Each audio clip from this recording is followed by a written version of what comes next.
Hi, this is Ash. I'm going to illustrate the use of LeanStack using a concrete case study.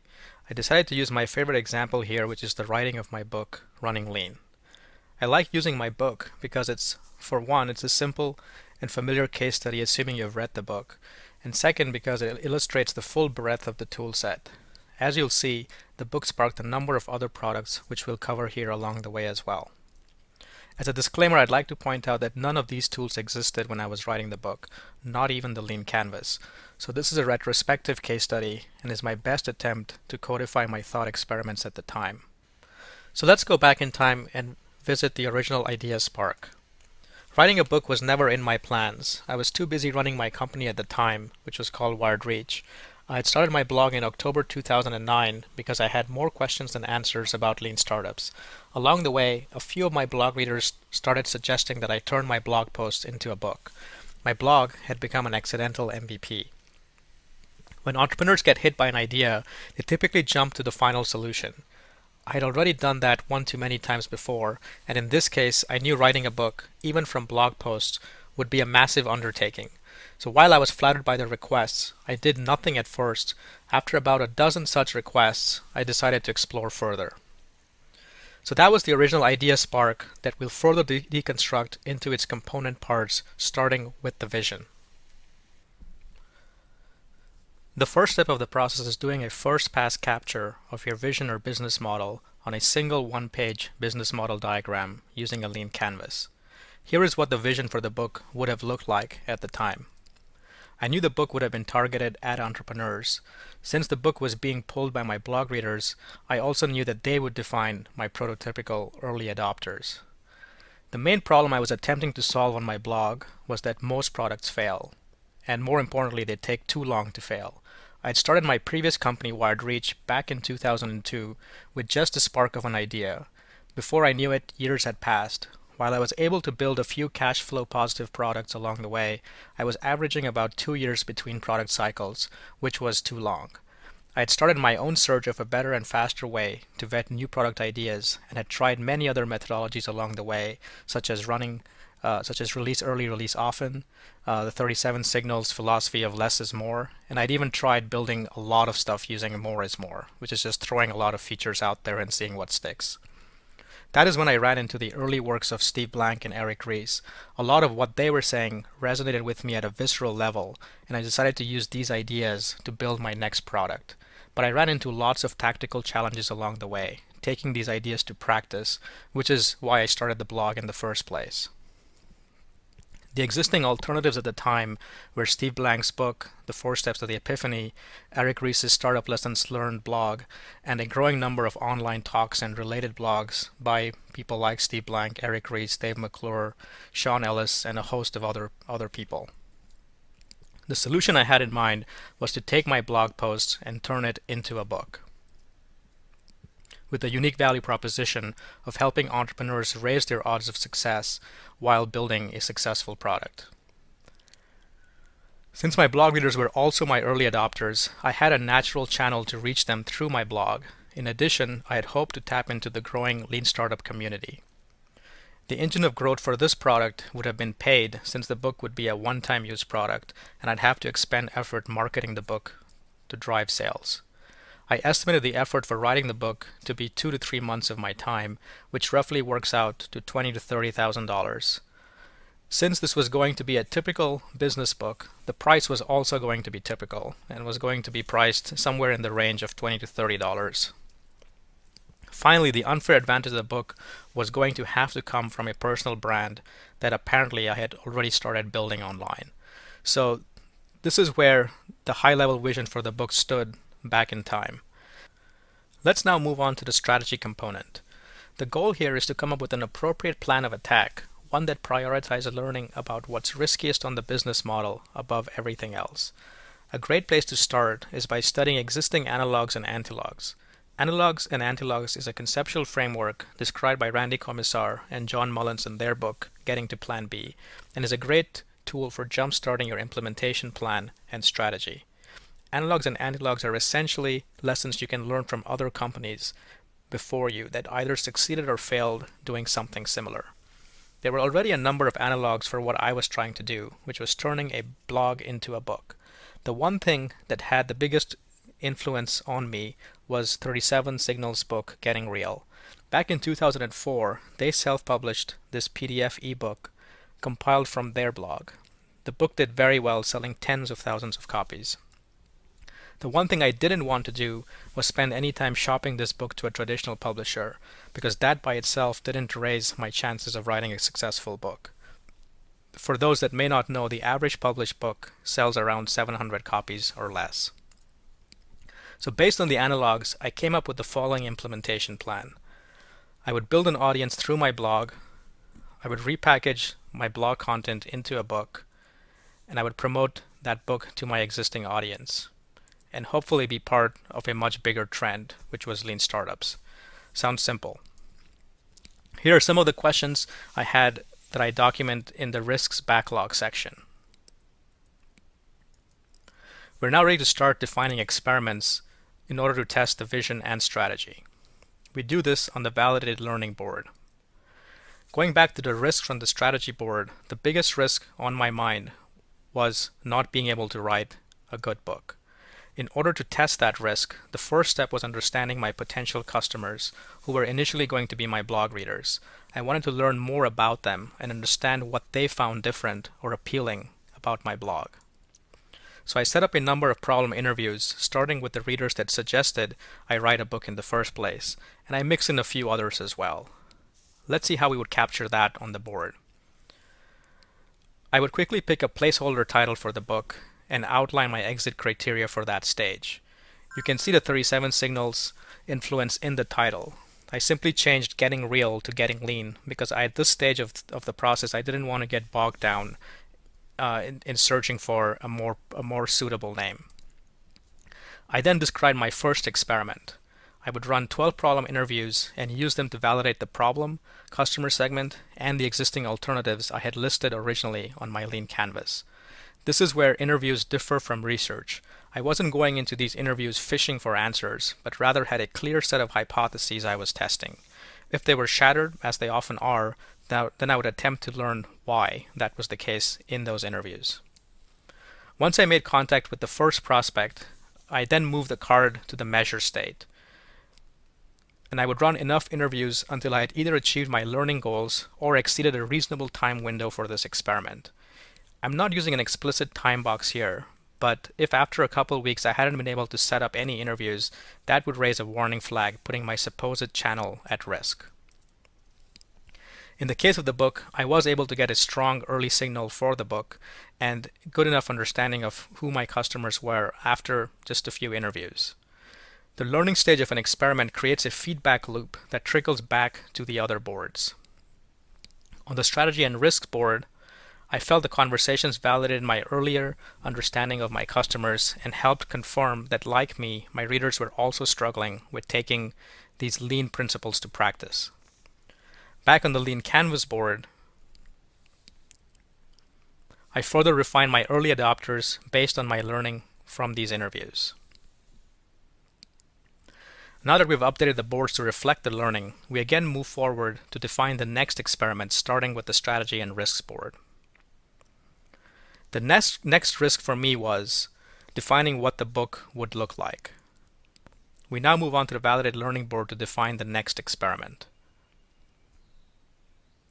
Writing the entire book wasn't an option at this stage because it would simply take too long, so I needed to create a suitable demo which would allow me to learn from my customers. On the validated learning board, I now move the product card to the define solution stage and, like last time, define my exit criteria. The reason I picked 1,000 email addresses here is because, given my back of the envelope cost structure and revenue streams I had listed earlier, that 1,000 number represented my break-even point, which would make this a problem worth solving for me. So I defined my experiments as running 12 solution interviews where I'd be able to validate my demo. I spent half an afternoon building a teaser page that looked like this. The most interesting thing on this page was not the book title, subtitle, or even the book cover. There was actually none, but the table of contents. I called up the same people I had spoken to earlier and asked them if I were to write a book with this content, would they buy it? As before, the moment I talked to the first prospect, I would move the card to the measure state. These conversations helped me refine the table of contents, which in my mind was still the riskiest part of this project. A few of my readers did say that the title Getting Lean was too passive and suggested I change it. That's how the book got renamed eventually to Running Lean. On the strategy and risk board, I moved the risk card to the done state and take on the next risk, which was determining if this book was something worth writing in the first place. Even though I had gotten some positive early signals on the book, I'd only talked to a dozen people, quite short of my 1,000 customer goal. So I devised a smoke test, where I added 2 new elements to the teaser page. The first was adding coming this summer, which gave me a 2 to 5 month window to get the book done, which was definitely aggressive. And the second element was collecting email addresses from interested prospects. I then ran a number of experiments announcing the book on various channels, including my blog, and did nothing else for a while the results were coming in. I simply went back to running my company. Not all the channels worked, which is to be expected, and so I marked the ones that failed with a red card. But by early summer, I had reached 1,000 email addresses, and at this point, this had become a problem worth solving, or at least worth paying attention to. Well, not quite, because collecting 1,000 email addresses is not the same as getting 1,000 conversions. So I decided to test the conversion rate next. I set up a new experiment where I would write a sample chapter of the book and get people to pre-order the book. I was aggressively expecting that 80% of them would convert, since most of them were existing blog readers, and this was a relatively simple and inexpensive product. This experiment never passed the build stage. As I started writing the sample chapter, I realized that in the last 3 months, a lot had changed. Writing the book was not going to be a simple cut and paste job for my blog posts, because my thinking was constantly changing and getting refined, and all those blog posts were already out of date. That put a blocking risk on the project, which I indicate here using an orange slip. I went back to the strategy and risk board and updated it. I needed to find a smaller MVP, which I could use to test and refine the content of the book that didn't involve writing the actual book. My approach was to test the content using workshops, which I also reflect on the Lean Canvas board. So now I turn my attention back to tackling these risks by way of running first a free workshop. On the VLB board, I create a new product called Free Running Lean Workshop. This card starts out in the validate qualitatively stage because it was an alternative MVP to the book and could piggyback on all the learning that had come before it. I set up the experiment with the goal of finding 10 participants. I announced a free workshop here in Austin and got 30 people interested. I hand-selected 10 people for the first workshop because I planned on running more later. The actual workshop was built in an afternoon by taking my table of contents and turning them into slides. Nothing pretty, just a lot of bullet points. The first workshop was a huge success. At the end, not only did people think the content was valuable, but they said they would have happily paid for it. I did some impromptu price testing on the spot and decided to run future workshops as paid workshops. Again, reflecting this on the strategy and risk board, I turned run test content using workshops to test content using paid workshops. I ran these paid workshops through much of the summer, and they were very helpful in really crystallizing the content for the book. This is what the experiment looked like on the board. Instead of iterating through writing, I was iterating through slides, which was very fast. By the end of the summer, I had a pretty good idea how this book was going to be written, so I unblocked the book project by removing the orange slip. I marked the MVP risks as done, but still left the "is this a problem worth solving" risk on the board. By now, summer, which was my original publish date, had come and gone, and a few of my readers were growing impatient and started inquiring about the progress of the book. Even though I knew what to write now, it was still going to take at least a few months to get it done. I didn't want to do it alone, so I decided to publish the book much I would release software in small batches. And I moved the risk of validating the book's value proposition into the in progress section on the risks board. Here's what the updated timeline looked like then. And this is how the board would look like. Since the book was ready to be written and tested, I now move its card to the validate qualitative stage and first define an experiment to test conversion, keeping the same target conversion rate from earlier. I modified the landing page with the pre-order option and changed coming this summer to coming soon. And then I announced the pre-order option with the 2-week release plan to my mailing list. This experiment failed to achieve the 80% conversion rate. Only 50% of the mailing list converted, and I needed to understand why. A number of people cited reasons like not liking PDF, and they wanted a book to be in the form of a Kindle or as a real printed book. Others were not in a hurry to read the book incrementally and would rather wait for the finished product. Even though this test failed, I still decided to mark the book as a problem worth solving at this stage. One, because the mailing list had grown and I was close enough to my 1,000 customer target. But more importantly, this experiment helped me further qualify my early adopters. I could manage to support other formats for the book even at this stage, but decided against it because I didn't consider the final packaging as risky enough. I prioritized engaging my early adopters in the fastest way possible, which for me was using PDF, and tabled everything else for the moment. The 2-week releases were incredibly useful and helped me write a much better book. Apart from simple grammatical and spelling errors, entire chapters got rewritten to improve flow. People started sending in topics and questions that I baked into the book. In the end, I believe I not only wrote a much better book as a result of this process, but wrote it much faster this way.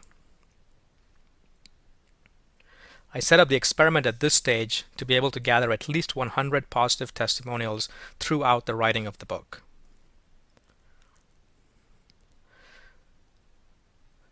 While writing the book, I kept running more workshops as they allowed me to keep refining and testing the content as I was writing. By way of the workshops, I also uncovered 2 recurring problems that sparked new product ideas. One was lean canvas and the other user cycle. I placed new product cards on the board for both of these products and set up problem exploration experiments, which I won't cover here in detail. Getting back to the book though, by December 2010, an interesting thing happened. I was contacted by a major publisher that was interested in publishing my book as is. At first I was confused because I had written the book as a PDF and leaked it myself many times on places like Hacker News. Why would a major publisher be interested in such a book? Then it all made sense. The publisher saw that I had de-risked the book along the way, and the fact that I was able to sell 1,000 copies of my book on my own proved early traction. This isn't unlike how a later stage investor would view a startup. While I was deciding on going the publisher route, I went ahead and finished the book and self-published it as a first edition PDF ebook. I updated the experiment board and marked the risk board as done. The next focus was now scaling book sales. The book product was now at the verify quantitative stage, and my goal was to sell 10,000 books. I set up a number of optimization experiments. Now was the right time to revisit the landing page and turn it into a full-fledged marketing site. I got my early adopters to give me great testimonials, ran campaigns like pay with a tweet, bundled the book with other things, and did a whole bunch of other experiments. Not all the experiments succeeded, but eventually I was able to sell over 15,000 copies of the PDF alone. By now, the other products, Lean Canvas, User Cycle, and the workshops, had all made forward progress as well. I began to see the dots connecting and decided to revisit the vision of the book and grow it to something larger. I sold my last company and started Spark 59, whose mission is to help entrepreneurs succeed. We have an updated lean stack in our offices where we track this larger vision, have a new implementation strategy, and track progress on all these products using the experiments board. I hope this was helpful. Now it's your turn. You can download LeanStack from the link above, and I'd love to hear how you're using it. Thanks.